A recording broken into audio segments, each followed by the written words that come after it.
All right, everybody, it is time for the RGH podcast with Mtashed, KackisHD, and True Vanguard, the absolute cutest gamers I think I've ever seen. We've got some hot topics today. We've got streamers getting banned. We've got Titanfall potentially getting hacked again. A big weekend for Destiny, some Halo Infinite worries, and then a little bit of Horizon Zero Dawn and extra other topics. How are you guys doing? Fantastic, brother. Yeah, busy week or what? Yeah, man, it's just been a fun week. You know, we're like in that that honeymoon phase of a new season as a Destiny gamer. You know, just lots of new guns to try, lots of content to make. It's good. What about you? I'm still playing anime games. But you're watching new channels though too, aren't you? Yeah. Mtashed clips. Dude, another channel to die. Like I just... Do you know what? It's like a phoenix. One dies, another is born. We pray this one succeeds. Ashes, yeah. The YouTube clips is popping off. I've had a couple of shorts like do pretty well. I've had a couple of TikToks do pretty well. The problem is like I feel like it's really quickly. It's really interesting, like because you stream and then you just condense some funny little minute-long stream highlights. And you just have an editor to do that. So it's like a very hands-free process. For me, I don't stream. I would have to come up with like original concepts, which is like, I might as well just be making full videos. So it's like kind of an interesting dichotomy of I've just started to upload some shorts to my main channel in like just when kind of the season's like dying and there's not much, like in those days where I'm not going to upload a full video, just upload a clip or a short. Well, I gotta imagine, Mike, as a Twitch streamer, it's gotta be nice to have some of your like best moments that turn into clips. You have the safety of putting them somewhere else where they can last, because you never know what stuff's gonna get DMCA that you might have to take down off your Twitch channel later. Yeah, it almost makes me sad though, because I deleted thousands of clips. Like I deleted thousands of clips, and it's like so many people did. If I would have known, I could have put that somewhere. I could have enjoyed that somewhere. I should have downloaded them maybe, but they're literally just gone forever. Some snipes from Fortnite that might not seem big, but it was like a big moment in my past, and it's just they're gone. So many people like they don't even have like there's no VODs. So many big streamers like I'll go to their Twitch channels sometimes. I'm like, oh, I'd be interested in watching something, and one of two things happens: either you can only view VOD content and clips of that if you're a sub, or there's just nothing. Right. VODs are not turned on because they're afraid of the repercussions. So it's interesting having to balance what you keep and what you lose. Well, actually, honestly, on that point too about just like clips and how well they're doing, apparently TikTok for the first time ever just beat YouTube in overall average watch time over the course of a month. Really? That's interesting. It was fractional. It was like 24 hours over a week. It was like 24 hours during a week, and YouTube was like 22.5 hours or something like that. So I wonder if short form content also is like people have shorter attention span. They just want like a quick hit of content, something entertaining, and then move on. They don't care about a guide as much. I don't know if it's true, but it seems to be doing well because the Clips channel is getting more views than my main channel right now. And if that's sustainable, I mean, that's the thing is it's like being able to take those clips that are already done and scaling that into a completely new product on a new website and remonetizing it. Like it's kind of wild how that works. So no doubt. So let's jump into someone who's not going to be able to monetize Destiny 2 any longer. Destiny 2 streamer Bakken Gangsta was banned a while ago for cheating, and that was kind of the start of it. But with Battle Eye coming out, there was, obviously that looming, cloud of like who's next, who's going to get banned, who's a little too good, and it turns out Frostbolt, not a cheater, he's just really good, just trying to catch you guys if you're sleeping. Yeah, that's right. But Wishyaluckk actually got banned not necessarily for cheating, but playing with notorious cheaters. And the community imploded because they're like, what? Wish has been banned multiple times. He has definitely, he's made some enemies. Like there's no question about it. He's made some enemies in the community. And so as soon as the news broke, you did see a very loud reaction from pretty much every content creator, one way or another, whether it's a subtweet or not, but tons of people who... Story was wild, though. Oh, it wasn't truly, just like, truly. It wasn't just like, oh, he got banned. But you can tell the story, but it's important to say, Wish did himself no favors in terms of, this is a very polarizing figure within the community, right? Yeah. And Wish would often, attack people and or not necessarily play the victim. He certainly got his fair share of hate back, which obviously impacts you, right? I don't want to completely crap on the guy, but again, he didn't necessarily do himself favors for being a positive force in the community, especially because and this is again rightfully so, Destiny has a cheater problem, but Wish was extremely harsh on cheaters, constantly calling for cheaters to be banned. So this accusation that he was playing with cheaters is wild, right? It's this guy is constantly on Twitter being cheaters, I hate cheaters, the game's nothing but cheaters, and then he's playing with cheaters, apparently. Yeah, well, he came after me multiple times on my stance. I've always been openly against recoveries. I think the idea of having somebody who's infinitely better than you play on your account in a competitive environment where winning matters is bad. I've always thought that's just bad for the player base because it messes with matchmaking features, messes with economy, and it substitutes a casual player out and a great player in, so it hurts the player base overall. I've always held that opinion, and he's come after me for that opinion and said, look, recoveries are not the problem. Stop attacking recoveries. This is how I make my money. The problem is cheaters. And he was playing with the irony of the fact that he's doing recoveries with cheaters to make them go faster and openly talking about it, and he can try and dig himself out all he wants, but the thing is, it's not just things that can be edited like Discord DMs and things like that. It's the things that came out this week were recordings of him speaking about cheating with cheaters and literally saying, oh, I'm not worried about it. We're going to breeze through these things. Our guys are cheating. And if anyone cheats, we're going to cheat harder. We're going to toggle that switch on. We're just going to take care of it. You know what I'm saying? It's very self-incriminating. Just nail in the cotton. This was a dead close case. The cheaters that he played with came out and exposed themselves. They're yeah, we were cheating hard and we were playing with Wish 100%, right? Apparently, also breaking news. I just got a DM from someone saying that apparently they're in this big video exposing Wish and from the cheaters saying we were cheating. Here's the evidence, we played with Wish all the time. Apparently, Wish copyright striked that video. Yeah. Right. So the damage is done though. I mean, first of all, you can't false copyright strike stuff. You can get in a lot of trouble for that. So I'm not sure that was copyrightable, but right. I mean, the thing is even if it was just a little, or if it's blown out of proportion, you still did it. You willingly knew you were doing it. And he was even saying that, he got blackmailed. That was he got, blackmailed and staying in. It's what? That is a pretty... once they started, it was he had to keep going or something. I don't know. I don't know what the argument is. It sounds like performance-enhancing drugs in different sports. Everyone else is doing it, so I had to do it, But it's just makes you wonder who else is doing it. And the other thing is, I have heard allegations, and I don't know for sure because I don't know. I haven't been playing for a year, but I have heard allegations of other players playing with cheaters, and some of those cheaters got banned. So are there more streamers that are going to get banned?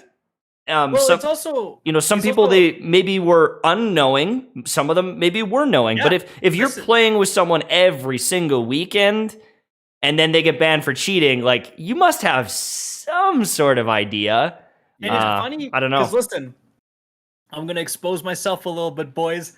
I played with cheaters unknowingly, but I did, and it sucks because of Bakken and his friend. Before they got banned on the same day. I played a couple of games with them. Actually, I played an Iron Banner game, I remember, with Yukajin, him. I forget how to say his name, but Ekash.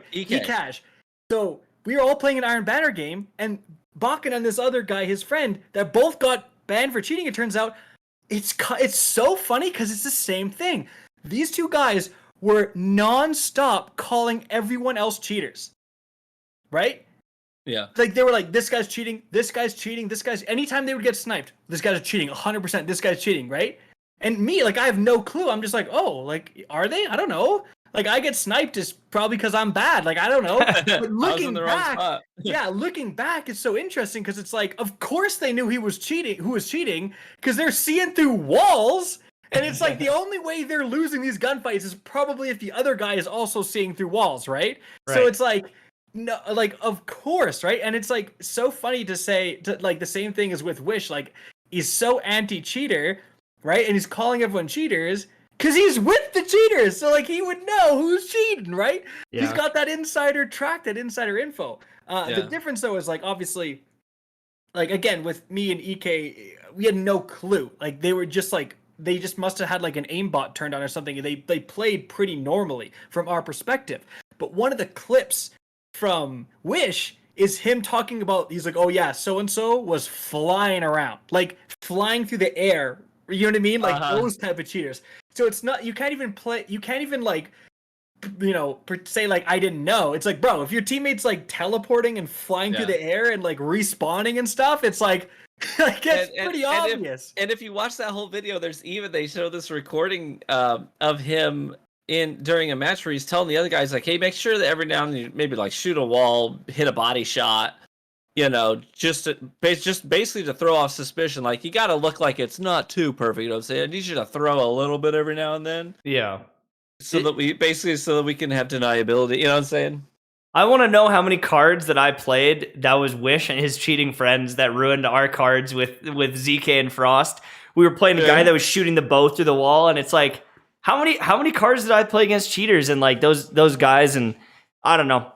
It just makes you question, because this also is like a career-ending move. Like Bakken, no one will ever trust that he's good at the game ever again.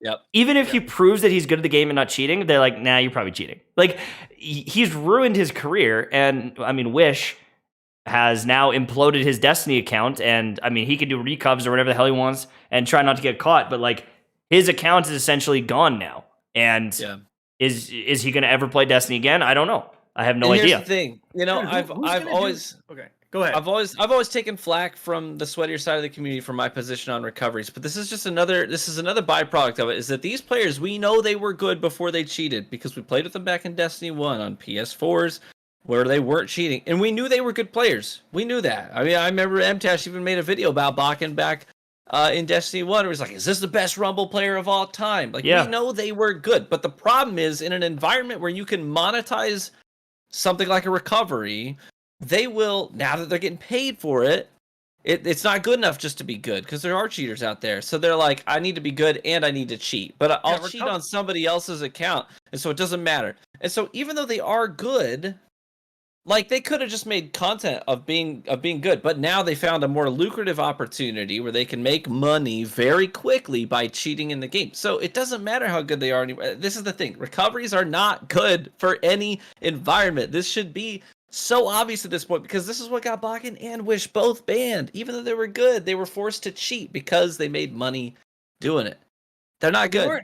They weren't forced to. They just did because they're Skype. They chose to. Yeah. Like, well, they in a competitive market like recoveries, they felt like they were. For hand was forced. Yeah, you're not going to make excuses recoveries for if you take all day to do one recovery because it's a really hard weekend. Like, you have to pound through them as fast as possible, which the only way to, like, I don't want to say in fairness, but yeah, like the only way to, if you're versing nonstop cheaters, is to cheat yourself, basically. Like the cheaters versus the cheaters. So when you're doing that. An interesting thing that I'm trying to justify cheating. I'm just saying in a recov environment. No, of course.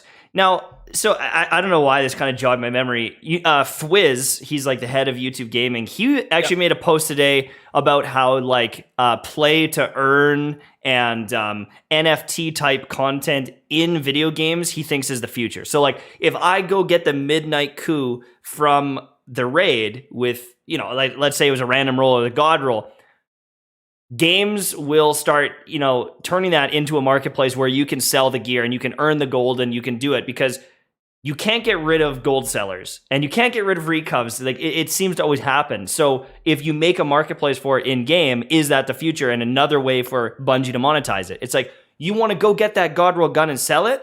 That's fine, but we're going to take 5% cut. What are your thoughts on that? Because like recovs are happening and it's like, can you avoid it in games long term? People seem to always pay for it. They always want to, they would rather spend their money than the time a lot of the time. But now that it's like against TOS to do a recov, I feel like the recovs have gone down. It should go down. Yeah. And Yeah, like it maybe won't be they're gone, but it'll go down. Yeah. maybe Who's they're gonna banning risk some of these their people, entire account, right? dude? Yeah, maybe they're banning some of these higher profile people or visible people. So it's like, well, if they're gonna do it to them, like, you know, I don't know if it would work in a game like Destiny. Like, it's interesting because like the you see someone with the Vex Mythoclast and you're like, ooh, you know, this guy beat the raid. You know, he's good. But if you can sell it to anybody, right? You're like, even now, you're like, you're like, did this guy buy a recov to get the Vex Mythoclast, right? yeah. So I think it like part of the value of the loot is the prestige. And no doubt. if you can suddenly buy that loot, I feel like that value really plummets, and I feel like it's going to hurt the game in a long term. The NFT type games, there's some promise with like almost like collecting games. Like it's like a Pokemon style game, and then there's a crap ton of variations of the same Pokemon, right? Like Pokemon Go, there's different weights. You get a shiny, a sparkly one, whatever, and then you have that one, and you can trade that one. A game like that could do it, but like in a game like Destiny, when you have to like earn your loot, it's not like you like randomly happen upon stuff. You're doing specific activities for that loot. I feel like it's a little bit different. I guess it can also change the game. Like if you're selling Anarchy, right? Like a God roll weapon, it's pay to win. I always thought it'd be interesting if there was like like a Fortnite shop, but there'd be like there's only 500 of this skin. Like when 500 people buy it, that's it. Or like this weekend, however many skins there are, like that's all there will be, and like things like that, and then you could like trade it, kind of like a CS:GO situation, or maybe like if you get 100,000 headshots, it gives you like a gold camo for a gun. And you'd be able to trade that. And it's like, if you were the first person in the world to get it, it would be 1 out of 1.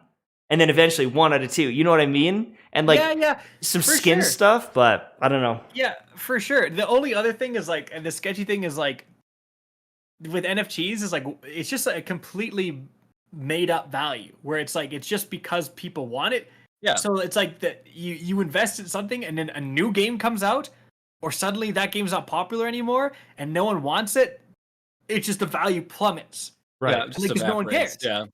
So it's definitely a tricky thing. I think there is some like potential in it. It's really interesting, but like it's got to be like very certain things. I feel like, yeah, your idea of like skins is a better example than like selling loot. Sell skins, and yeah, like, hey, this is the loot that's available.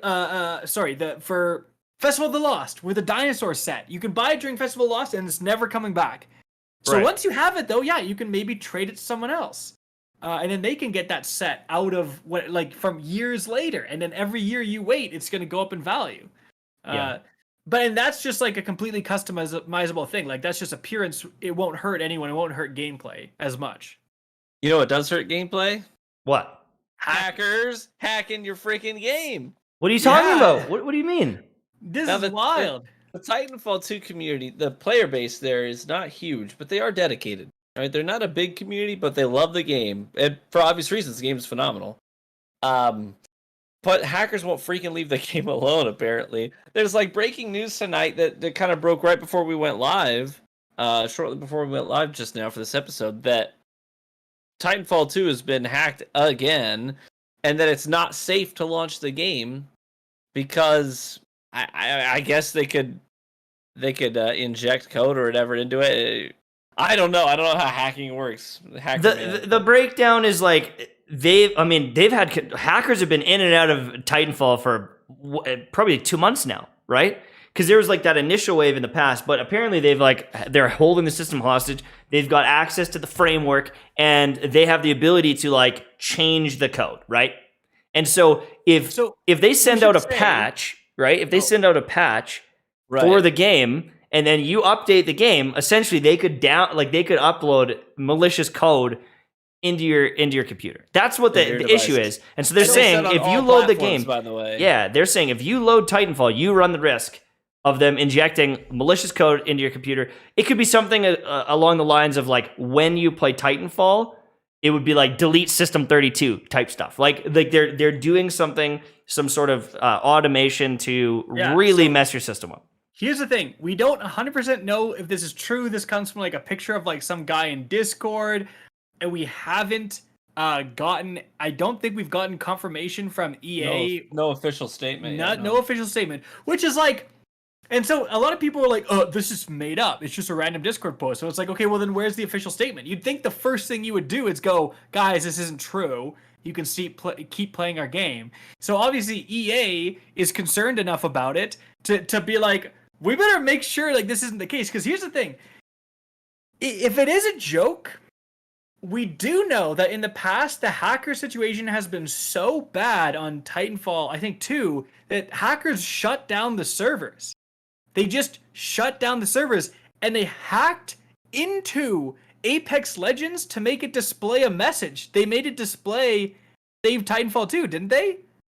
I believe they had that access, and that's what the worry is they might have access to the Apex framework as well. And so then they're gonna do that. Hold on. Apparently, Respawn just tweeted. Oh, really? Ooh. What's the verdict? They said, we are aware of reports of a security vulnerability affecting Titanfall 2 and are investigating. We have no further information to share. Okay, so apparently there's something at least worth looking into. Yeah. Yeah. So everyone, it's kind of weird. People are like, oh, this isn't real. It's like, you don't know that. I'd rather not destroy my computer That's right. than like, it's like one result is definitely more dangerous than the other. Like, let me just chill here. Like, geez. Yeah, like, so that's interesting little development there. There's investigating, but again, dude, but they didn't say no. They're like, we're gonna look into this. We're gonna look into this. Okay, maybe it's not true, but here's again, they hacked the servers and shut the game down at one point. Fact. And they somehow got into Apex Legends and had it display a certain code for other people to see. The Save Titanfall 2 thing in game, right? It showed in game. That's right. That's crazy. It is nuts. I mean, That's not good. It's scary how smart some people are, EA honestly. is making like $1 billion like every 2 months from FIFA alone. You know what I mean? It's like spend some of that money and hire some people to prevent, people from hacking your games. Like, geez. Yeah. It's scary that like there'd even be those security loopholes, period. Like it's really surprising. Especially because they've been in the industry for so long. But I mean, I guess until someone goes ham and exposes these things, maybe you don't know they're there. And I don't know exactly how they're getting in, but like the power some of these people have, it's like when Anonymous is like shutting down different websites and like finding out this information. Like people out there are tech gurus. Like I'm terrified, scary, man. I think it's also a big difference though. And like if someone was trying to do that with Destiny 2, you better believe Bungie would be all over it. Because it's a living game, whereas it's their current game. Whereas like EA has basically completely abandoned the old like Titanfall games. They do not care about Titanfall 2. They're spending 0 resources on Titanfall 2. And so it's allowing people to do this, and it's kind of like, I think it's probably worth it in the long term to have a few people dedicated to some old games, so that you still can foster a community. People are still recommending the game. People are still buying the game years after it's come out. Yeah. And you need to have a healthy ecosystem. I just feel like that's going to be worth the money in the long term. People still play Dark Souls 1 and 2. They're posting on the Reddit all the time. People are playing PvP in there and still looking up builds and stuff. And like, not everyone can afford the brand new game, but they can buy Titanfall on sale and they fall in love with this game and they're like, oh, I really like this. I want more. And, they can lead you towards Apex down the road. But like, if you just completely abandon your game, it's kind of sad that like there are people that have fallen in love with it. And even just think of the situation like, I personally didn't like Halo Reach, but I liked Halo 3 more. And I didn't like Halo 4. And Halo 5 was okay, but it's like, I love Halo 3 and I crave playing Halo 3. There's people like that about Titanfall. And so when their favorite game that they love and they crave more than your new Apex, they want to go back and play it. They can't even play it. They can't find games. They're getting hacked. Like that's not a good experience. I still get nostalgia every now and then, go back and play like A Link to the Past. Yeah, I'm gonna do another playthrough of A Link to the Past. That's what I grew up on. They're still selling Titanfall 2. Right. EA you have to pay money to get Titanfall 2 if you don't have it, right? Or you have to be subscribed to Xbox EA Play. You know what I mean? You have to pay money to get it. So it's like if you're going to charge money for the game, you better have a working game, in my opinion. Like you're selling faulty equipment, otherwise. So that's the issue here. I think that's right. Again, if you're going to sell these old games and you're still making you definitely are making enough money to have a few people on staff to prevent this stuff. Genuinely. Right. Yeah. And like the sad thing too is it almost taints the reputation because Titanfall 2, I mean, even the first one was fine, but the second one has a really good campaign. Like amazing campaign. Amazing. One of the better ones I've played, honestly. And so it's like sales skyrocketed because of Apex Legends. Like the Titanfall 2 sales were like higher than they've ever been because people were going back in the catalog because they loved Apex Legends so much. Right. So you actually do have a solid player base here that's getting screwed. And Apex is even like actively tying in story elements from Titanfall 2. Literally, one of the new characters that they introduced in recent history was the daughter of one of the boss fights. Yeah. In that game. Yeah. So a lot of people were like, that I remember that boss fight. That boss fight was super, super cool. And so they go back and they want to replay it. You know what I'm saying? Also, the crypto character who can like hack everything, clearly that's inspired by Titanfall 2 as well, because the entire game is getting hacked every 10 seconds, you know? Oh my god. Okay, let's move on from the hacking. Before I move on, I got a question. What? Tash, yeah? You got a beautiful wife. Yeah. If you showed up with ear hair sticking out of your ears and your gooch hair absolutely exploding, do you think your wife would appreciate that? She'd bang me less than she already does. Oh.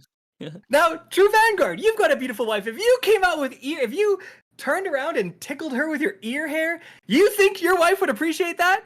That's probably a negative. That's probably negative. Now, my wife finds hair pretty off-putting in general. That's because you need today's sponsor, the Manscaped Performance Package 4.0. Guys, your balls will thank you. Now listen, if you don't have one of these, maybe let's not do the live demonstration. We're going to get demonetized. Oh, sorry. But listen, this Performance Package 4.0, it contains everything you need. You got some creams and ointments, the crop cleanser, crop preserver, keeping everything fresh. You got the brand new 4.0 razor. It's even got a little light. If you're at home, you're thinking, the light probably doesn't matter.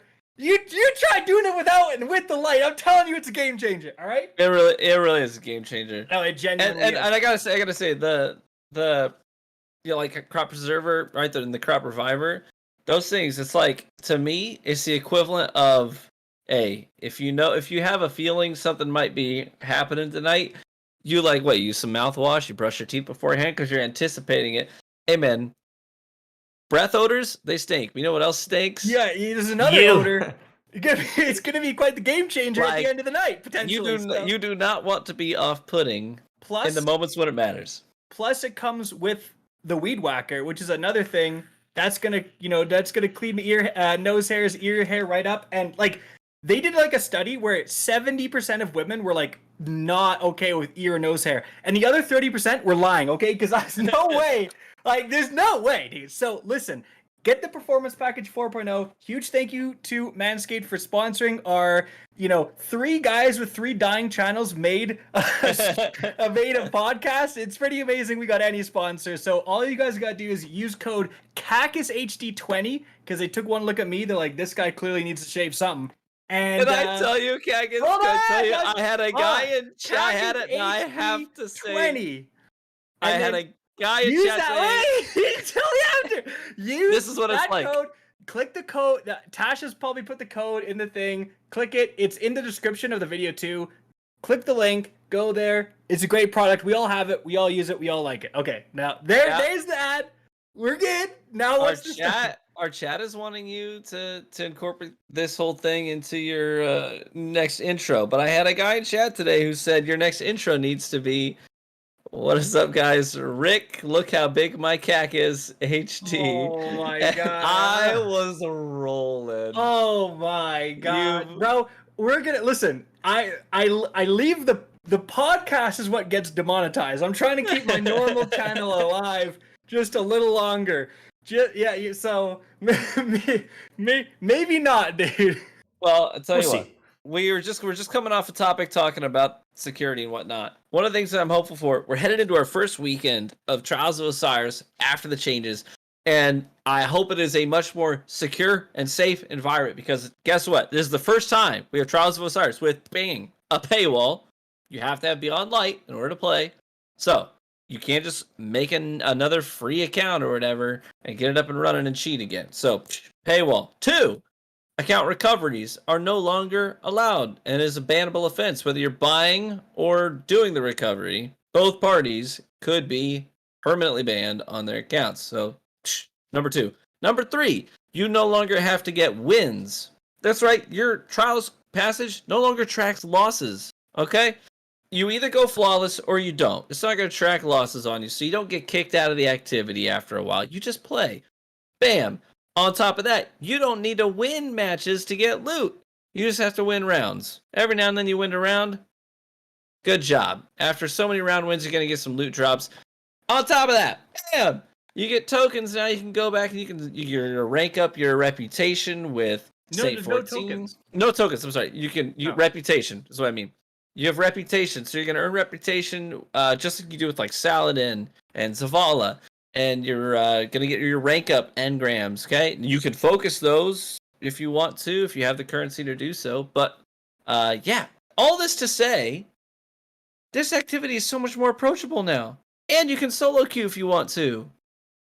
Guys, Trials of Osiris is finally fully baked.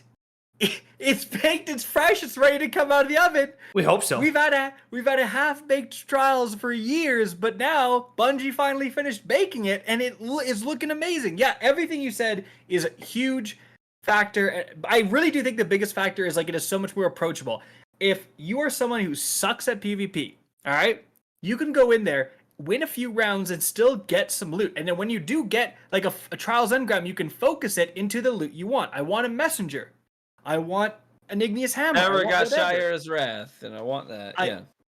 That is gonna make it so much more approachable. I really expect the player base to respond to this, and also because you get to choose what you want, you avoid the dead weekends, right? Like you just have weekends where like it was like arms, and then it was like legs, and it was like the fusion rifle, and everyone's like, okay, like I'm not playing it all this weekend. I'm not playing this weekend, and you just have completely dead weekends.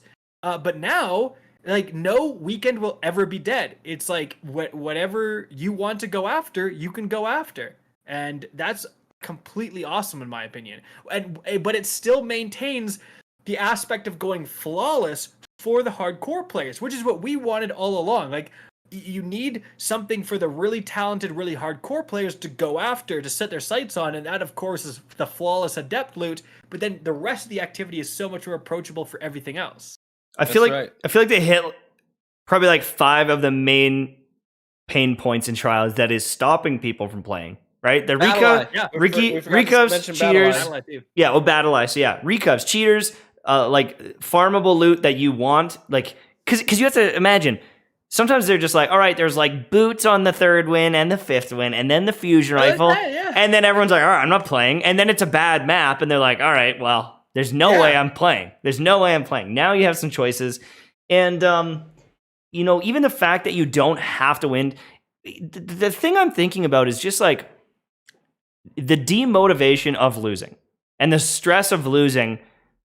Yeah. As soon as you think you're going to lose that card or you are losing that card, it's like, well, what's the point? You know? And I'm sure it gets really frustrating, especially if you're getting to 2 wins and you're like almost there and then you start losing. Now, you can spend time in the playlist. Those casual players are going to stick time in the playlist. People are going to win games. They're going to go, hey, this is actually pretty fun now that I'm actually winning some games. And they're going to keep going. And I feel like the casual players for, well, how long has Trials been out? A year and a half now? A year and a half, let's say.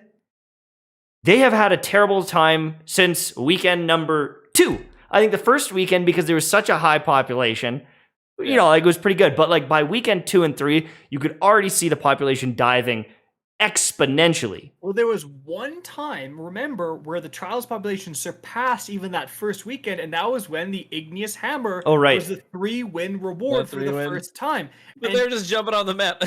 Yeah, and then there was also a bounty, and importantly, the bounty was just for games completed. So yeah, everyone was just jumping off the map to get some free loot, but the Trials population was higher than it's ever been, and like, and people were saying, wow, did they do something about the cheaters? Like, I remember Gathalion tweeted out, like, wow, did they do something about the cheaters? Because it's like, there's actually people playing. It's not just Wishyaluckk and his friends. So you're going to match, like, normal people instead of cheaters. And it's fantastic. Yeah. Yeah, I think this is going to do wonders for the player population. And that really is the best way to breathe life into an activity and alleviate some of the bigger problems, is just to have a bigger player pool. And, by the way, forgive me if I missed this, if you guys mentioned it, but I didn't mention it. Another thing is that if you're like a really good team, the matchmaking is going to pick up on that and try to kind of force you to play other full teams of people playing pretty well.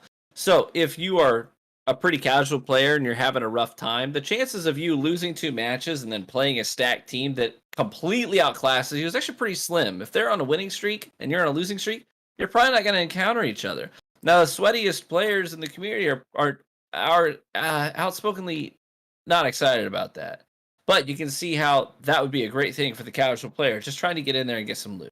Could it be any better than it is now, though? Like, there's no way it's worse. Yeah. There's no way it's worse. That's absolutely right. Everyone is recuffed and cheating anyways. So it's like you were getting you were having tough, almost unwinnable games regardless. On game 1. We were sweating on game 1 anyways. Yeah. Card-based matchmaking is essentially hidden skill-based matchmaking. It's just a different word for it. So, like, I can't imagine this is going to be worse. I'm pretty against most forms of skill-based matchmaking. And so, but apparently this one is more, I think, from what I heard, it was basically, like, the difference is, like, it won't match a team that has, like, no losses and like 6 wins against you if you have a bunch of losses. I think it's something like that.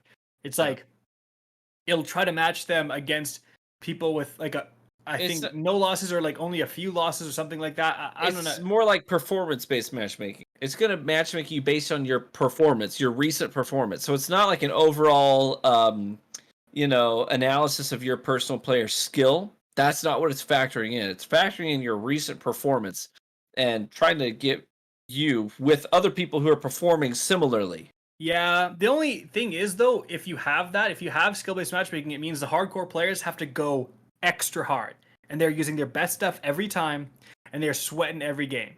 There's no casual games. That's Cammy Cakes. No did you guys see Cammy Cakes' arguments about that on Twitter? Yeah. He was just saying that like in a system like this, everyone essentially has opportunities to get the same rewards.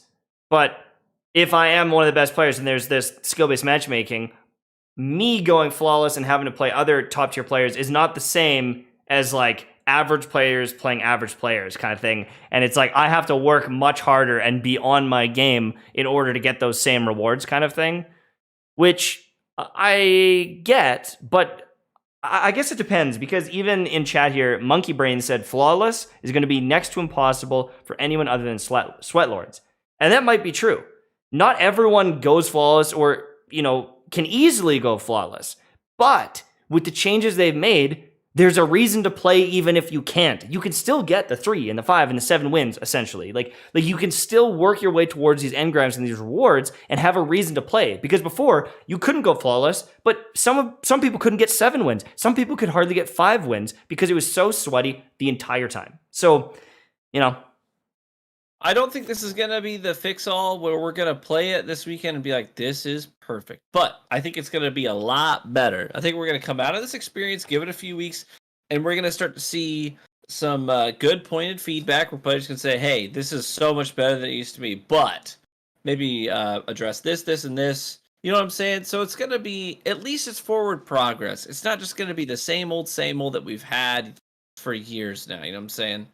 So right. It's progress. It's going to be better. It's not going to be perfect. It's going to be better.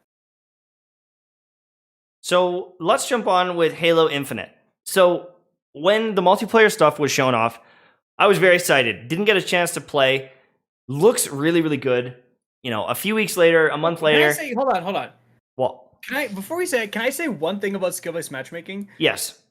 There's always going to be, anytime you talk about skill-based matchmaking, there's the people, and you see the tweets of people being like, wow, if you are against skill-based matchmaking, it's just because you're such a sweat lord, you want to stomp every single player, right? And it's like, yeah, well, no shit you want to do well in a multiplayer game. That's the literally reason why it exists. Like, the dopamine is hitting you when you're going on streaks. That's why do you think double kill, triple kill, why is that in the game? It's because people want to do that. Anyways, that I think is an unfair thing to say. There's some legitimate problems with skill-based matchmaking, and also we've seen where it gets taken too far in Call of Duty, where they have very sketchy and worrying performance-based matchmaking, where they will give you hard games until they've statistically determined you're just about to break and quit for the night, and then they'll put you into bot lobbies for like 2 games in a row, so you start slaying and you get off and then it throws you to the wolves again, and it'll also matchmake you with people who have just bought the new skins and stuff more often, so you want to buy those skins. It's like, once you have that system where it's no longer random, you can inject it with all these different factors, and that's what Call of Duty does, and it really is really kind of sketchy when you look into it. So I think that's unfair to say, but at the same time, I think saying like, oh, if you want skill-based matchmaking, it's because you're such a bot, you refuse to get better, you have to let the game give you easy matches. Like, you know what I mean? That's also unfair to say too. There's definitely a middle ground, and it's always like a balancing point between those two things. And I think both the extremes are wrong. You can't have super strict skill-based matchmaking in public lobbies. That's just totally unfair. You have to at least have a rank. At the same time, you can't have, new players versing Frostbolt in their first game. It's just not fair. I mean, here's the big issue though, is like, in Halo, there was ranked and there was social. And social was connection-based and ranked was skill-based. I played ranked 99% of the time because I wanted to see that number go up. But Yep, I feel like no new games come out with a good ranking system. Apex is doing pretty good, and you actually see people playing ranked, trying to get Apex Predator. Literally all the top streamers, like the best players in that game, they don't even touch the public lobbies. They're trying to get free. They're trying to get just what you should Predator have. That's what you should freaking have, dude. It's that little number beside you. But there's never the number. There's never that little chase. There's never better rewards, because the thing is, you have to think about is like, back in Halo or Destiny 1, when I was like the Rumble King doing that stuff, my lobbies were literally Wishyaluckk, me. It was like 4 streamers, that lobby to win that. The amount of focus, like I'm sitting there like I'm sweating in real life trying to win that. Right. Because of skill-based matchmaking, but there's no extra reward for beating it. If I beat 4 of the best the best Destiny players in the world in a game, but I don't get any bonus. Like, obviously, there's that satisfaction of saying, hey, I beat him. But, like, the amount of effort and focus you need to do that, it should have some sort of, like, number beside it, slightly extra rewards kind of things. But here's the other thing. I got to do a quick little tangent. The big issue as well with skill-based matchmaking and ranked versus no ranks is the casual people that are defending skill-based matchmaking, and they're like, well, you just want to stomp, or whatever you're saying. You're supposed to be the ones playing ranked. Because if that's what you're worried about, you should be in ranked getting your rank so that you can play people of your skill. But the thing is they add a ranked and they add a social playlist, and the weaker players, they don't get their rank and play like skilled players. They stay in the casual lobby, and then I join in, destroy them, and they're like, oh, this is bullshit. Like, it's an unsolvable little problem, because if skill-based matchmaking is so good, why aren't you in the playlist that has it? Exactly. Because everyone assumes ranked equals hard. Ranked means similar skill to you, as long as you're playing enough in it. But people just avoid it anyways, so pretty annoying. Yeah, there is definitely like that misunderstanding of like it's like, oh, that statement, oh, you want to stomp, that's like thrown out so much. But it's like, sometimes I just want to have a casual game. I don't want to have to put on my best stuff every single time, right? And also, it's very hard to judge your skill, right? It's really, really hard. Okay, so if you put on a new gun, Mtashed, right? Yeah. New gun just came out, let's try it. Well, that gun's performance is often going to depend on the skill level of the lobby. So it's like, if there's hardcore skill-based matchmaking, you're going to have a really hard time using that gun. How are you going to determine if the gun's good or bad? You could have just gotten thrown into a high-skill lobby.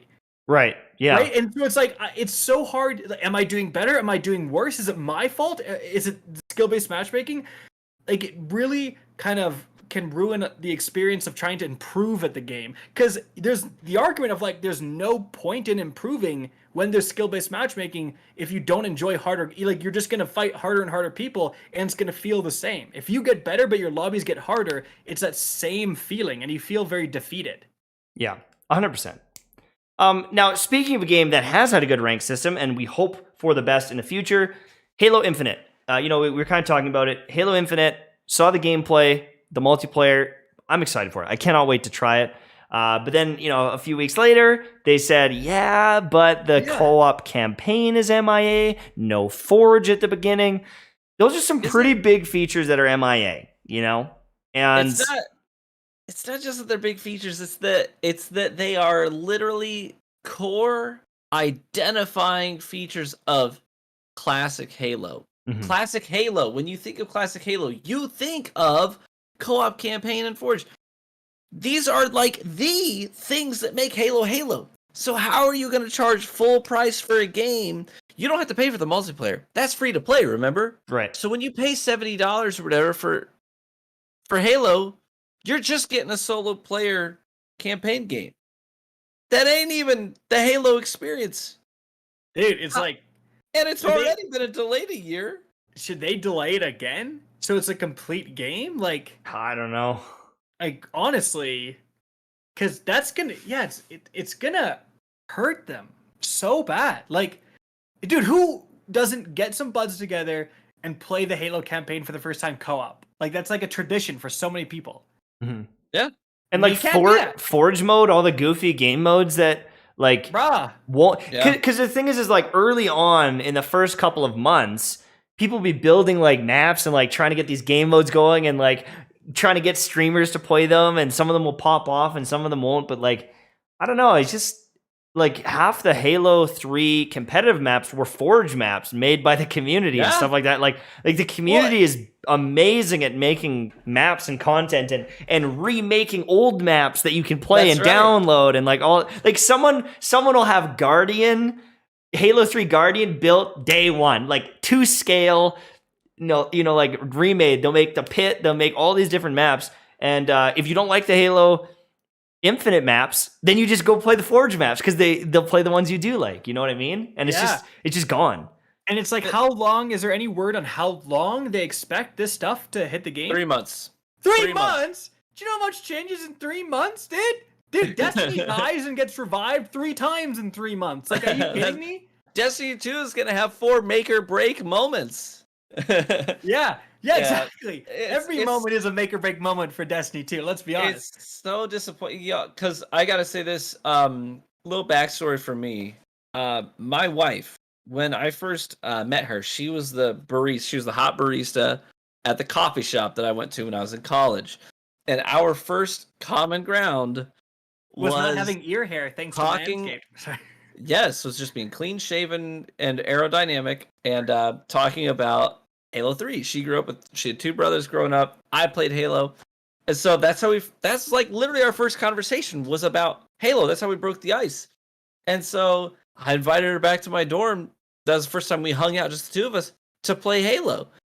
And then it became a tradition. ODST came out. We played through it together when it first came out. Co-op campaign.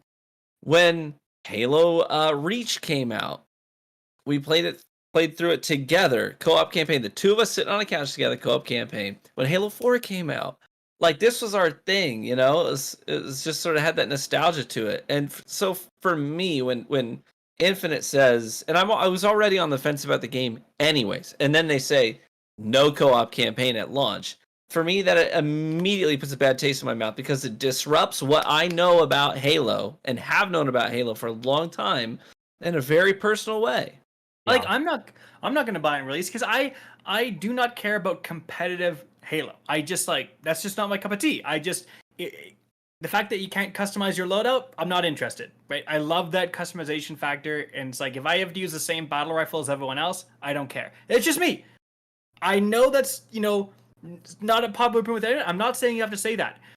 But so for me, I would have bought Halo because I love Forge mode. All the fun Halo 3 Forge games, Stairway to Heaven, Duck Hunt, Tremors, Trash Compactor, bro. Right. I played Trash Compactor. I played probably like 100 hours just on Trash Compactor. You know what I mean? Like that stuff was so fun. So if you're telling me it doesn't ship with that, I'm not buying it until it does ship with that. And even then, like you've missed a window. When does this game come out? November? I don't know. Honestly, I don't even know because it delayed 5 times. Okay, so let's say it comes out November this year. I think maybe that sounds right. I don't know. Here, let me look it up. It's December late 8th. fall. I know December that, 8th. right? Yeah, late fall. Or November 15th, and then what? It says November 15th. Late fall, yeah. So so it comes out November 15th. December, 1 month. January, 2 months.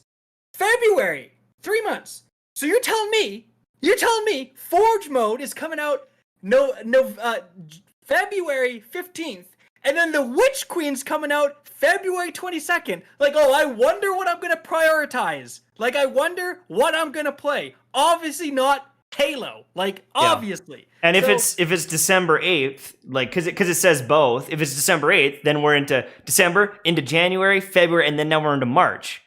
Hold on. People are saying December 8th. Yeah.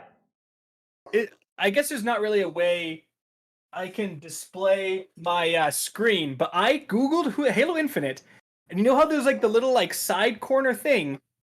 It literally says November 15th. Right. Halo Infinite video game. It says November 15th. So you guys are saying December 8th. It might be in a Forbes article. This game has changed. Better call Tassie. This game has got delayed so many freaking times that the Google side feature isn't even correct anymore. Yeah. And someone was saying that it's supposed to be the day after the Destiny 30th anniversary event. So it's like a lot of people that played Halo play Destiny. So are people going to be busy with Destiny instead of playing Halo? You know what I mean? I can tell you this, I'm more excited about a dungeon, an Aizluna, and a Yallarhorn than I am Halo Infinite. Single player, multiplayer. Yeah, Flat out. with that shit. Yeah, exactly. Like, I'm Flat not... out. If it's December 8th, I'm not... Yeah, yeah, exactly. The December 7th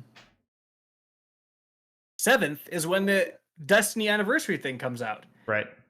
It says December 8th. Like, I'm telling you guys, I googled Halo Infinite and it says November 15th. Like, yeah, but you also are pretty dumb. So anyways, let's move on. Let's move on to another quick topic. Halo. Horizon Zero Dawn, who actually just had a collab with Genshin Impact. Aloy is in the game, free 5-star, pretty cool. Horizon Forbidden West. Yeah, but Horizon Forbidden West, yeah, you're right. Horizon Forbidden West, there's a bunch of drama this week where the PS4 to PS5 conversion was not going to be free. People were complaining. They're saying, what are you talking about here?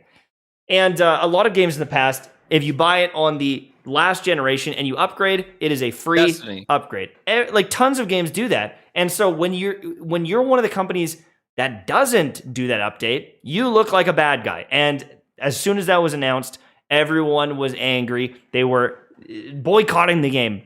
But Well, now, the funny thing is, I didn't see a lot of people mad at Nordic. They were all mad at Sony. Everyone's Yeah. like, Sony, what the heck? Like, yeah, I love that Sony's become the fault. Like, everybody knows right off the rip. Like, this ain't Nordic. This is a Sony thing. oh, 100%. 100%. They don't want to do the upgrade. But it has been turned around now, apparently. But that was a big drama. It's a Sony decision. Oh, yeah, of course. I don't think it's the developers. That's what I'm saying. Like, No. everybody knows right off the bat. Like, Yeah. The same people who are releasing a new version of the PlayStation 5 that literally all they did was cut down the heatsink so it plays hotter and has worse quality. Right? Right. Like, that's crazy. Can we talk about that for a second? Sure. The new PlayStation is like lighter. That's the thing. It's lighter because of all the times I pick up my PlayStation 5 and move it around. I really need it to be lighter because I'm just transporting it all over my house. It doesn't stay in one spot. But yeah, all they did was cut down the heatsink. So you know what everyone's saying is that it literally runs hotter, right? So now this means that the day ones that everyone scalped are going to go up in value even more because who's going to want the crappier, hotter running version when you can have the 100%. day one? Well, And you I mean- know what? It's a good thing Wishyaluckk bought all those PS5s to scalp since he can't make money off recoveries anymore. Oh my god. Toxic. That was his other thing, right? Toxic. But also, there's like 5 people in the world other than scalpers that even have the first PlayStation. So like, they're coming out with a whole nother not next generation, but like an updated version. And it's like, no one even has the first version. So, I don't know. Sony, it seems like a lot of these game companies are like just really scummy. Like they've made their name in the gaming community and they are milking it for everything they can. And I'm really hoping some of these new devs that are branching out, I hope they take the reins. I hope they take control. They got so criticized that they reversed it. They were going to charge for the upgrade because it was originally a launch game, and then they delayed it, so it fell out of the launch window. So they sneakily were like, well, now we're going to make people buy the upgrade. And then people called them on it, and they're like, oh, never mind. It's like, no. oh, Yeah. yeah, exactly. So it's like, okay, well, obviously, then you could have, if you did provide if you're providing a free upgrade now, you could have provided it in the first place, right? It's like the reason they didn't is they thought like people would like, oh well, it's not a launch game. We said launch game, and it was, but now it isn't. Not our fault, right? And people were like, no, that's dumb, you know? Yeah. So And that's the thing is if you get baited into buying the old version or something like that, like I don't know. Especially because it's like so many people are buying the original version because no one can get PlayStation 5s. Right. So it's Exactly. There's such a big supply chain issue there. It's not even funny. And scalping. Well, the scalping is the big thing. It's like because they shipped them all online. It's like you're gonna need to ship them to physical stores and say, listen, go to a Best Buy, actually buy it. Right? Because they have the problem is like, I mean, I remember PlayStation 5s went live for Canada, and me on one computer and my wife on a different computer were literally waiting there, and we're like refreshing, copy and pasted our information, already sold out. So it's like we did it as fast as any human being could do, right? Mhm. It's because people have automated systems that do it those for them. bots, man. And then it was like, I think we tried to do it through Walmart, right? Walmart Canada, and Walmart couldn't possibly be bothered to put a little captcha or anything. click. There was no click to confirm you're not a robot. If there was, I would have had a PlayStation 5 that day. Yeah. Right? No, because they couldn't be bothered. It's like Walmart. They don't can't care. They're possibly making put in a money captcha. anyway. Exactly. Yeah, Walmart doesn't care, but which is crazy because you'd think Sony would care. You think Sony would send an email to Walmart and say, "Put a captcha in, you jerks," right? Yeah. But- They're not gonna make game sales when half their consoles are in somebody's basement waiting to be sold and shipped. It's almost better that the PlayStation 5 was the hype one off start for Xbox, because now there's a lot more Xboxes out there in the wild that people actually have and can purchase and are at stores and stuff. Right. Because the scalpers all went after the PS5. And now, we've had some time since launch and Xbox. The Xbox is looking like a good value, especially with the Games Pass is like popping off. Yeah, no doubt. But I think that's it for the main topics today. If you guys haven't followed the channel or leave a like, please do that now. Make sure to sub to the channel. We do this podcast every Wednesday night at 9 p.m. Eastern time, but we're not quite done. Right now, we're going to take a moment to answer any questions you might have in chat, go on some tangents and rants, and we do a little RGH after dark. Remember, there's also a discount code for Manscaped if you're interested, as well as a link right there. And if you want to become a channel member, we would appreciate that as well because it helps pay for the editor. Okay. Just click the join button right by the subscribe button. And obviously, we also prioritize member questions by quite a bit too. I think we had a new member join during the chat today too. Wow. Nobody look. That's on you, Tash. It's popping up in the stream. You should pull up stream labels or Streamlabs during the stream. You can see all that real time. Yeah, that would be Real bigger. nice, real nice. That would be bigger brain. Real nice. Real I need to get that set up. Yeah, I don't have that. It's real easy. It's real easy. Okay. You literally just log out and log back in and hit YouTube and sign in with RGH. Oh, Easy really? peasy. Okay. I'll do that. Also, have you guys ever had nerds? Why are y'all absolute chads? Because we want to be, and it makes us money. Did Are you Mtashed see the Sir D video shouting him out? Dude, you've been spamming that in chat all day. It wasn't that funny. All he said is like, when you think of good players, you think of these players, and then he put my name and then he scribbled it out like, oh, he doesn't play anymore, or like maybe I suck. It wasn't that good of a joke. Listen, you've been on that for 2 episodes. It Wasn't that good? Chuckle out of it. You roast me in some of your videos. Yeah. You used to do like me and Hovey all the time. roast All us the in time. videos. Yeah, but you guys actually suck. So it's like, you know what I mean? Do I like the Traveler's Chosen Catalyst? No. I'm happy it has one. Because now I can make orbs and do like it synergizes well with my surprise attack builds and whatnot. But Osmosis as a PvP player, even when I'm trying to use Osmosis with like Mantle of Battle Harmony, it's still so much setup for so little return. Just garbage. And then full auto, I hate full auto on semi-automatic weapons. I hate it. If I could turn it off, I would. The only thing I like about it is 2 extra rounds in the magazine, and it makes orbs. If I could disable everything else, I would.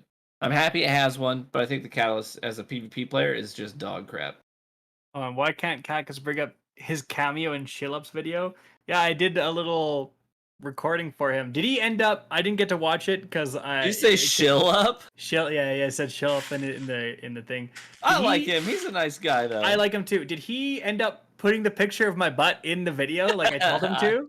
That's funny. He was like, maybe, dude, because he did it how you should do it. He reached out and said, hey, I know you get a lot of flack at UK if I do this joke, and I was like, can I do like a custom like intro or something? He's like, that's an amazing idea. So we kind of thought of it together, and I hope it turned out really well. How precise is Manscaped? There's multiple different Oh, no guard. yeah, there's different go no guards guard on if it. you want, or there's no guard. They got skin safe technology. It's a what's the word I'm looking for? Waterproof? Porcelain. Right? Yeah, Is it porcelain? it's like a ceramic, yeah, like a ceramic. Ceramic. Yeah, ceramic blade. And they have their patented skin safe technology. This is like off the record, like I'm not sponsored to say this, but that razor is actually really freaking good. Like way better than anything you're ever gonna get over the counter. For the I money recommend. too, like I've had mine for years, and it's still great. I have the Manscaped 1, the 0, like the first one, and it's still worse. Same. Yeah, And I've got now, both. and then I got the thing is, upgraded one too, but I just haven't even used it yet. And the thing is, like I bought their products long before I was ever sponsored by them. Like all of the Manscaped products I owned initially were ones that I paid for on my own because they were good. So if that says anything. Someone said, can Mtash grow a beard or no? No. I've seen it when it starts to come out. It's so bad, dude. It's like... It's patchy, it's pathetic, it's like you almost feel sorry. There's a few hairs like going for it, like really actually trying, but then the rest, they don't seem like they're like in on the same mission. They're kind of half-assing it, so it's... I feel like even if I committed for a really long time, it would be like really copper. I get lots of copper in it, but also a couple white hairs. Oh, I get whites, dude. I'm starting to get Oh! that salt and pepper, man. It's scary, bro. I got a couple of white ones. I'm like, oh my god. And I have like I have a bunch of scars under my chin, like right under here. I fell when I was a baby and from hockey taking like high sticks and stuff. Just like under my chin is really scarred. And so if I go like this, there's no hair. Like there's like multiple lines where no hair grows. If I tried to grow like a Kackis beard, it would look absolutely stupid underneath my chin. Because there would just be gaps where it wouldn't grow. And there's nothing I could do. Like no maybe I could fill it in somehow, but it would just look pathetic. So I just go baby smooth. I had a scar right here, and you can see actually there's that white patch right there where it doesn't grow in. And I actually get people comment every now and then like, "Oh man, it looks kind of patchy on that side." It's like, well, there's a reason for that. Hair doesn't really grow in on scars too well. You guys hear my stupid dog barking so much? Oh yeah. It ruined the podcast. Can? Oh yeah. Oh yeah, we Actually? can hear it. Oh yeah. Yes. I'm not kidding.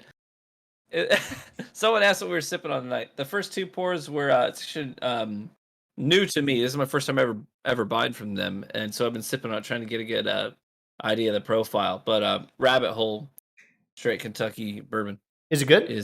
It's pretty good. Yeah, I've been using it in some of my, because I like to do some bourbon cocktails like Paper Planes, Last Words, and it mixes really good. So first two pours were that, and then finishing off the night something a little bit sweeter is Bayou. If you've never had Bayou and you want to try like a really rich rum, Bayou's a good choice because it's not just sweet for the sake of being sweet. Rum is made from sugarcane. Someone dared Real to freaking walk good. by my backyard, the actual Yeah. scum of the earth. We dogs, and there's like literally no one there. It's like someone's like so far gone. It's How old am I? I'm 33. I'm sipping on Nerds. Are you sponsored by Nerds? If you are, I'm gonna cry. No. Okay. My wife just saw them and I'm eating them because they're amazing. They're not that good though, but it's got like a little nostalgia hit for me. I used to eat this when I was a kid all the time. It's hitting the spot, that's for sure. Chat, you gotta hit us up with some questions here. You gotta hit us up with some questions before we fall asleep. What do you put in the cocktails? Let me tell you this. Weird stuff. So like dragon fruit and this week, what even is that? This week, there's a cocktail called a Paper Plane. This has been my poison this week. It's really, really easy to remember. You have to shake it because if you don't, the liquids will separate. So it's got to be shaken well. But easy, 4 parts, all equal parts, 4 ingredients. Bourbon. Just pick a bourbon you like. Doesn't really matter as long as it's authentic bourbon. Bourbon. Lemon juice. Aperol and Amaro. Amaro no Nino, but I actually substituted in a Sicilian Amaro. That's really good. But What's Amaro? anyway, What is Amaro? so Aperol and Amaro are basically they're liqueurs that are I have Aperol. Traditionally Northern Italy. So it's basically alcoholic. I guess the easiest way to describe it would be foliage. So plants that are native to a specific region have their own flavor profiles. And you want to extract some of those flavor profiles, put them in a liqueur so you can make cocktails that have sort of these influences of a certain region. Okay? So your Amaro no Nino really is a Northern Italy, like aromatics and bitters. So these are your bitters and your aromatics. So it's bitter. It's bitters and aromatics. That's so what I was trying to get. I don't know. Paper I don't know about the Italian herbs growing in a certain region. I don't really care about that. It's bitter. Okay, so that's the answer. So Paper Plane is going to be for your two main things. It's tangy and bitter. You take the edge off with the bourbon. Bourbons are sweet. They're corn based. But then you got your bitters from Northern Italy and you got the tang from the lemon juice. And now, how would that compare to something like, a twisted tea, for example, which me and Mtashed are big fans of? See, now I know what it's like when I talk about Genshin. It's like, I just don't care, bro. Someone's asked when the last time you played Outriders. Funnily enough, I've got an Outriders shirt on. Didn't realize. I just grabbed a random shirt. But I haven't played it since the second day. Really? I played it like a considerably longer time than that. I haven't been back since like Destiny's been going pretty hard. But I do want to actually go back. They've done a bunch of weapon changes like recently, I think, like really recently, or even they are planning on doing them. So I'm a little worried. I'm gonna go when Destiny's dead again. I'm gonna go back to Outriders and do like a Outriders in after 8 months video or something like that. I'm a little worried. I was like, oh, let me show off. I've got the Zippo from from Outriders, the Outriders branded Zippo lighter. But I'm looking around, like it's not where I had it, and I'm like, was my son in my office again? Did my son steal a lighter off my desk? Now I'm a little worried. But yeah, I played it a few weeks ago actually, just to do some expeditions again. But yeah, they have done a lot of support. They've done a lot of support to that game to change things like your drop rates for your rare items and your set pieces and stuff like that. So build crafting is a little bit better, and the build crafting isn't so one-sided towards like away from certain abilities. Like it used to be, like if you're on Devastator, you better be running this build if you're on tier 13 or higher, or else you're useless and no one's gonna want to play with you. But now there's a lot more creativity that you can inject into your builds. I still think that game was a really good game. Like I will play the DLCs. I'll buy a sequel. I thought 100%. I never felt like I wasted money on that game. Every time I played that game, I had fun. I got a lot of mileage out of it. Same, like I feel like people, and even in the chat, like people were talking about it, like it's like they're like mad it wasn't the next like Destiny. It's like, dude, it wasn't supposed to be. It was never going to be. Like it had an end. It's not a live service game. And they were upfront about that. But that also means that you can buy it today, have a good amount of fun, play it a few times, play like the tier 15s, and you have that same complete experience. Whereas like the problem is like Destiny was a vastly different experience depending on when you came in the game. If you were like first started playing in Curse of Osiris, trash game. If you first started playing after Forsaken, great game, right? So it all depends. Someone asked what is my favorite intro after like I've started doing I used to just make up intros, but now I've been like taking suggestions from the comments. There's a lot of good ones, dude. I like doing the Drifter ones because I just like impersonating the Drifter. Hive, bring a sword. You know, like just stuff like that. Awesome. So instead, he's like, does Kackis always interrupt, or is it just part of the podcast? Like, no, he does. Yeah, it's part of the podcast, baby. At this point, it is large and in charge, baby. That's me. All right. Someone has to interject his shitty takes. And you also think you're large. Yeah, well, I'll let you guys interrupt when you actually get some subscribers, okay? So, you know. I got more subscribers on my second channel than you got last month. In one day. Well, you make a compelling point there, Tash, actually. You know? But, you know, here's the thing, though. I can barely handle one channel dying, and I don't know if, like both channels are dying. I feel like that would really hurt me, so. Armando, thanks for becoming a member here. We really genuinely appreciate that. Thank you. Are you guys playing New World? I don't know I don't have my beta link. It melted my computer. Not melted my computer. It crashed my computer like twice. I'm not really interested, so man. Like, that's the kind of game that if I wasn't a content creator, I'd probably be interested in, because I'm always looking for something to just dump time into and get lost in. As a content creator, though, like most of my gaming hours are dedicated to work, and I'm always thinking, how can I turn this into content? How can I turn this into content? And if I'm not on Destiny, I'm losing money. So and that's the truth. Like, I love Destiny, 100%. But that is the truth of it. Yeah, you're right, and it's hard because it's like, do you make New World content? Because if you're half-assing it, there's going to be some dude who is not half-assing it. Who's going a whole hog. Making an hour, right? And then the viewers are going to be like, like, everyone knows that when the video was posted like 5 hours ago. That's right. Like, that's old news, bro. Yeah, not everyone knows it. This is an interesting question, Kackis. You could probably speak to this from the PvE perspective, and I'll answer from the PvE. But a guy asked, do not stream. A guy asked, are the weapons this season better than last season's weapons? I am going to say, from a PvP perspective, Season of the Splicer had better weapons than, like... Really? I mean, Fractathis is pretty good, but, like, you're looking at Vulpecula and the new auto rifle, and I think Splicer was better. I think this season is better if you include the new dungeon weapons, because they're all cracked out of their freaking minds, dude. The Like, prophecy, the returning trials and night stuff. They're like talking about. the judgment with the it can get the timed payload, which like even though it doesn't have as good of stats, like timed payload will mess people up because it like just flinches you so much more. You get like hit 2 hits every time you get shot, and it can get demo plus that, which is insane for PvE. The sniper can get overflow, and firing line is back on a sniper for like the first time in like a year. The auto rifle is cracked out of its mind. It can get like demo 1 for all, or it can get like rangefinder and dynamic rangefinder on the auto. Like this, what? Like there's some really good rolls on those prophecy weapons, and like the stasis weapons being able to turn stuff into crystals, so you can like use that in builds, and like shattering crystals can get you like shards and all this stuff.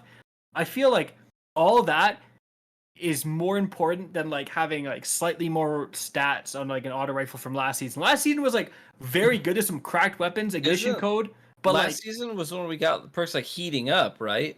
Like heating up was good. As a PvP player, heating up is S tier. I like these weapons more for PvE. Honestly, PvE, these weapons are phenomenal. I really I will say I agree at PvE side of things. But even like in PvE, close. like this week I've been using a bunch of Chroma Rush and Null Composure. Love it. Chroma Rush, Null Composure with particle deconstruction. And then using 1,000 voices. Feel good. Love it. You're right. Like, fantastic roll. But here's the crazy thing. Both seasons.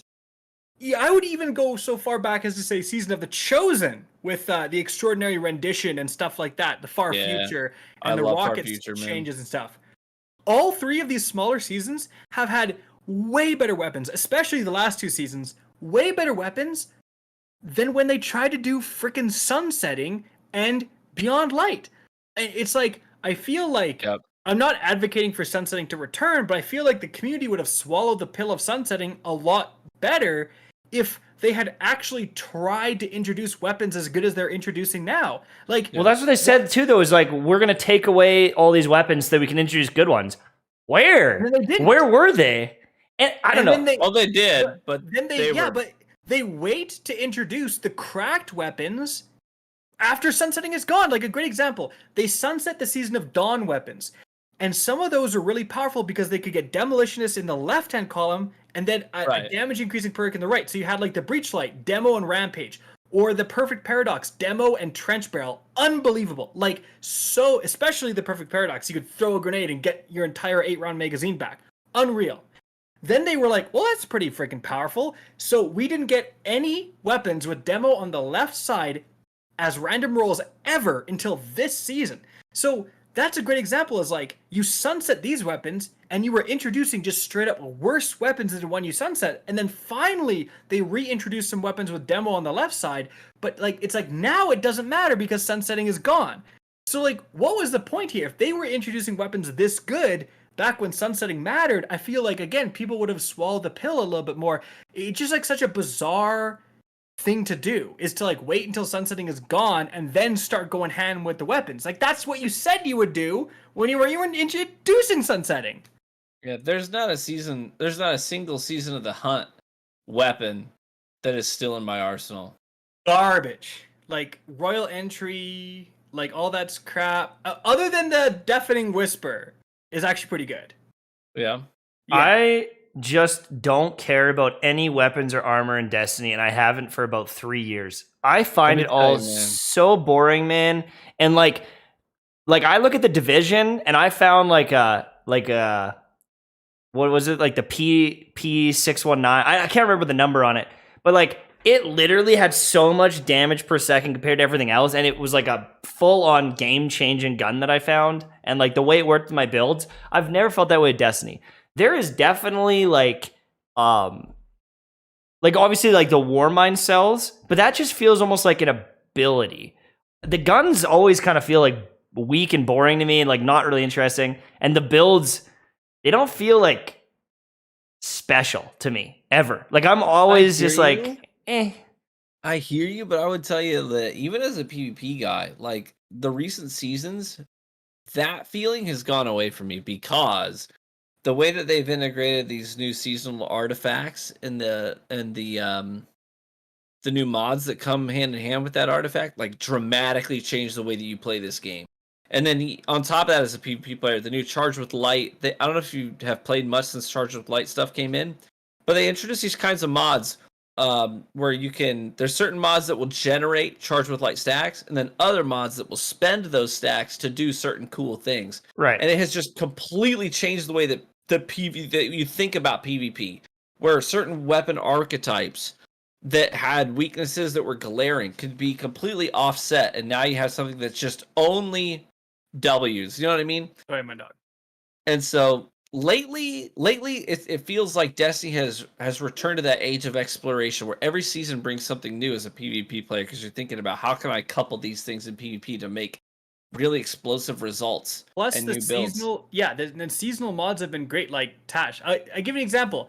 The Vex Mythoclast, they buffed it. Right? And then they have a seasonal mod where if you shoot an enemy with a fusion rifle or linear, it will debuff them and scale up to ×5 for 40% more damage. But of course, if you're using a Vex and it's like an auto rifle, that scales up really fast. Right. And then you can stack this. There's a Titan exotics that make solar weapons, if they get a kill, deal more damage. And that stacks. And then you can use Font of Might, where if you pick up a solar elemental well, you get another damage bonus. So like, you're just like, but this, and that could work with, that could totally stack with. That's what Destiny is right now. Yeah, I did a video, I stacked everything, and you end up doing 185% more damage with the Vex Mythoclast. So you're literally like chewing through bosses with a freaking Vex Mythoclast, right? And that stuff, because of these mods, because of everything, is becoming a lot more possible. That's the good part. I agree, at a base level, your normal legendary weapon with kill clip is not that exciting.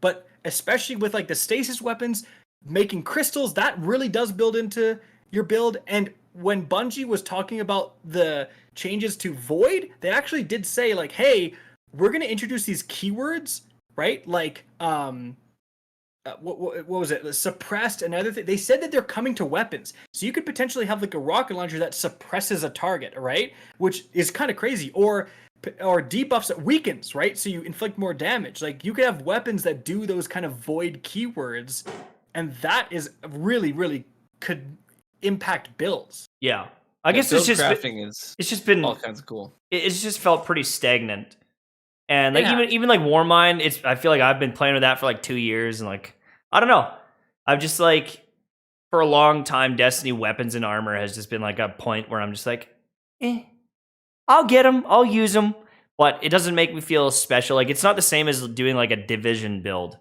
kind of thing.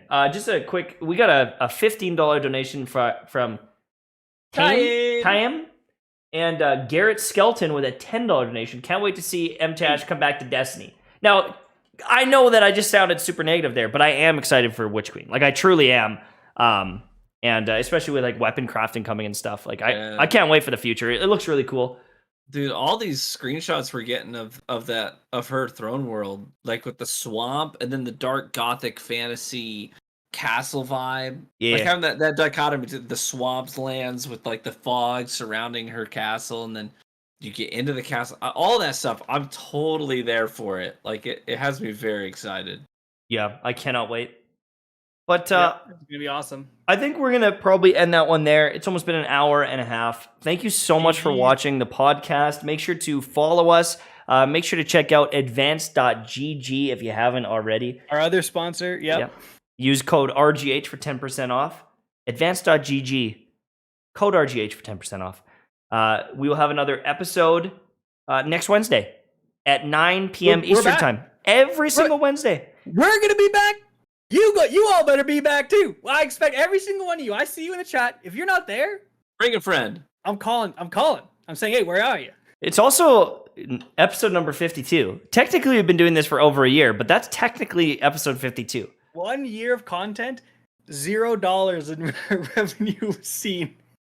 And 0 growth from the first week. That's how you know. No, we have fun. We have fun. Involved. Yeah. No, it's a good time. We're honestly though, even if we didn't grow anymore, we're still probably in like the top like 3% of podcasts or something like that. Like truly, like 500 viewers is an amazing amount of people, and we really appreciate you all being here. We peaked at 600 tonight. All right. All right, fair. Yeah, everyone started showing up when I was doing that Manscaped ad. It was crazy. Oh, it's because I was doing the demo. All right, thank you guys so much. Have a great day. I'm Mtashed. I'm KackisHD. I'm True Vanguard. Catch you later, baby. Bye. Boys. Baby.